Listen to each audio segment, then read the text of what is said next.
Hi, I'm Jonathan Knight in the Speed Movie Madness. Now, the review I'm doing today, back in 2018, I did a review for a comic book, the first issue of Dollman versus the Full Moon Universe, which contained two stories. One was the demonic toys, one was Head of the Family. And my plan was to do all 6 issues. Well, I never did any other issue or reviews after the first movie, or first issue, and recently I purchased issues 4, 5, and 6 to complete the collection, and I'm finally going to do a review of all of them. And now I'm going to start with issue 2. I couldn't fit this in the trash can. I like pulling things out of the trash can. This was too tall for it. Plus, and it is Dollman Kills the Full Moon Universe, issue 2. Let me show you the cover. There. Hope there's not a glare. Now, there's 2 stories. Every issue, I believe, has 2 stories. I'm not sure about issue 6. I think that might have just 1. But when I get to that, I'll get to it. I'll talk about it when I get to it. Now, the stories in here are, the first story is a Puppet Master story, which is the big story. And then the second, smaller story is a Castle Freak story. Sorry, my mouth is a little watery.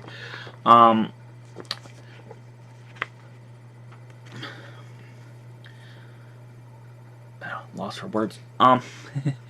Now, yeah, there's the 2 stories. The first story, the Puppet Master one, it's called Pulling Strings, and it was written by Sean Gaborin, had art by Daniel Pascual, colors by Simon Robbins, and letters by Mika Myers.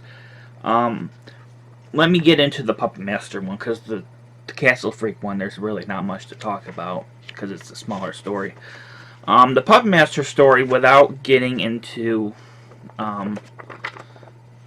spoiler territory, here's some of the art. It's about, every issue is about Dollman fighting off one of the Full Moon characters. And this one, he's going after the puppets from Puppet Master, and it involves him approaching their new master. Now, the new master does not have a name. They just refer to him as a poser. And then, of course, I don't want to spoil it, but eventually he has to face off the puppets, but I'm not going to spoil how he faces them off. It's pretty cool. The artwork is pretty good. I believe every issue has maybe someone different doing the artwork. I'm not sure about that. But, oh, you give me glare. Up here's the puppets. I think the artwork is fairly good. I don't think it's as good as the, and it might be the same person, so I could be just wrong. I don't think it's as good as the Action Lab series that Sean Gaborin also wrote. But it's still fairly pretty good art. Here's the puppets doing puppet things. Let me go over here. Look at there. There's Pinhead and Blade. 6-shooter over in the corner. I really like the artwork. The story isn't really anything special. Since it's a single little story, there's not much, to it. It's just Dollman facing them off. But the cool thing is seeing Dollman and those characters together. And the story is fairly fun. It's just overly simple. It's not nearly as good as the Action Lab series. But that was a whole big series of stories that had so much plot to it that was really cool. But still, it's, fairly cool. Here's the image of Torch right here. Oh, what am I doing? There's Torch. There's Leech Woman over there. But yeah, it's just, Dollman facing off the puppets. It's really, like I said, the artwork's good. There's a lot of action, as you can see. There's an explosion.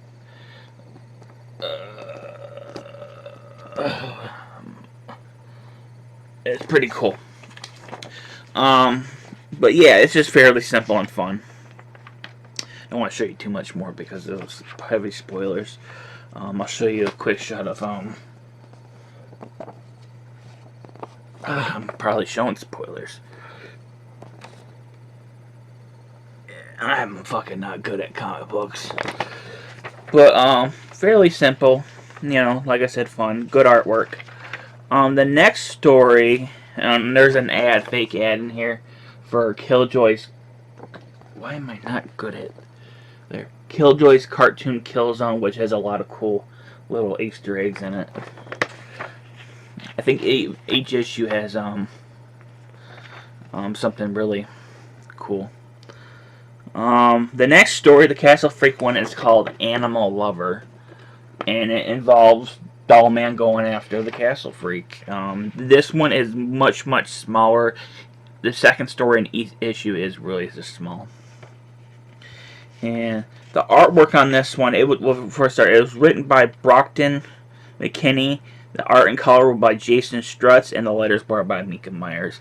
The artwork on the Castle Freak one is fairly dark, which I think is the point, because at one point, Dollman has to put on X-ray goggles. There's the heat vision right there. If you look at the paint right there to find them, so the artwork is much darker. Here's an example of it.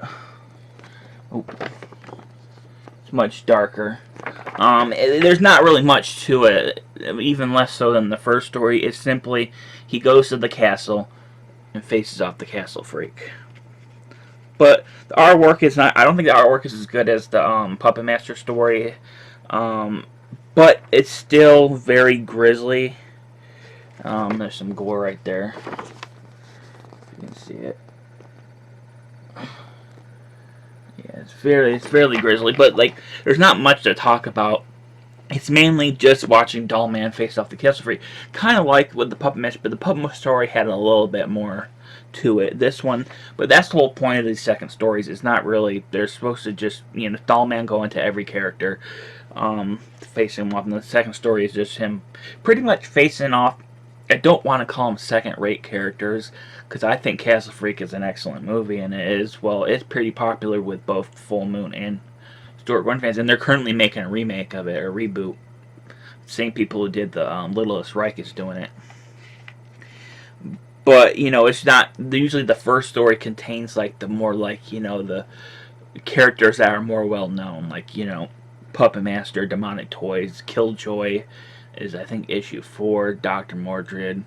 I think issue 5 has, like, they actually shove a whole bunch of characters in, issue 5, like Dr. Alien and that, which I think is really cool. And I think the next issue has, Creepazoid, which Creepazoids is like a fairly more obscure. That's pre-Full Moon. That's the Empire days. Maybe not even that. But there's some advertisements for Laser Blast Blue, and then Laser Blast Blue, and Delirium magazine. I apologize, I'm not really good at reviewing comics. I mean, well, there's not, just showing it off, but I do highly recommend this. I don't think it was good as issue 1. I think the Demonic Toys Head of the Family story were better. I don't think the Puppet Master story is as good as Sean's previous Puppet Master stuff. But at the end of the day, was it a fun read? Absolutely. As a fan of both Dollman, a fan of Full Moon in general, this is very fun reads. And I have read issue 3, which I'll be reviewing soon.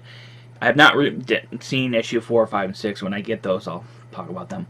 But and if I remember right, I'll have to wait till I get to it. I remember liking issue 3 a little bit more than this one, but I'm gonna have to review it because I thought the Dr. Mordred stuff was, with all his powers and all that, was pretty cool. But I'll get to it when I get to it. But it's still a fun read. A lot of action, a lot of gore. The Castle Freak one has some disgusting creatures, but again, that's a super short story that really doesn't have much to it. But at the same time, I'm glad they put Castle Freak in a comic book. So, but I got a whole bunch of Full Moon comics coming. I got a couple of the Deadly 10 ones. Deadly 10 being the series of films they're making now, and each movie they're doing a comic book of it. So far they've done Ouija's, Famalian, and I can't remember the one. Blade the Iron Cross, and Sorority Babes, and Slime Bullorama. Looking forward to reviewing that one because I never thought I would see that. But yes, if you haven't gotten these, I recommend going to mycomicbookshop.com to get them. I had a bad run-in with Full Moon recently. I don't think they're the best people to buy their stuff from, honestly. But I do recommend giving this a shot. It's a fun read. Hopefully, I'm going to be doing more of these soon. But if you like my channel, give me a thumbs up, subscribe, hit the little bell thing. I'm Jonathan Knight. This has been B-Movie Madness. Thanks for watching.